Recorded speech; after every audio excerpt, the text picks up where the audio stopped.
Des sensations fortes aux confiseries. Les foires, bien plus que de l'amusement, c'est une culture. Elle est désormais inscrite à l'UNESCO. Pour Olivier, ce forain de 57 ans, c'est mérité.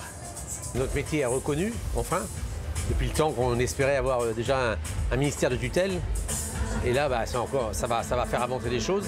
Un métier familial, artisanal, qui existe depuis des dizaines et des dizaines d'années, voire même des centaines d'années.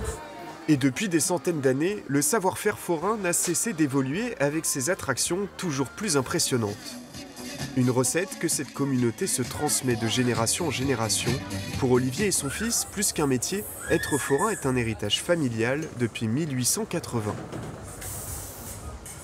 Tout de suite, on commence à travailler, très tôt. Et donc, on apprend le métier très tôt. Et donc là, c'est mon fils qui a repris la confiserie familiale.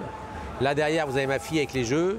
Il y a mon fils qui est derrière. Vous voyez, ma nièce qui est là, qui a repris l'affaire de mon père. Et mon frère aussi en haut, qui a repris derrière mon grand-père. C'est comme ça, c'est de père en fils ou de père en fille. C'est la tradition. Ces stands, il les déplace de ville en ville. Cette itinérance est une autre spécificité qui a retenu l'attention de l'UNESCO.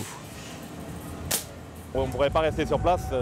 Je pense que vous pouvez demander à n'importe quel forain sur la place. Tout le monde vous dira qu'on ne se verrait pas rester sur place, c'est notre vie. C'est un mode de vie. Pour le moment, les forains ont installé leur manège à la foire d'hiver de Rennes, un événement qui, avec ses 50 ans, fait partie de cette culture. En France, 50 000 personnes la font vivre chaque jour.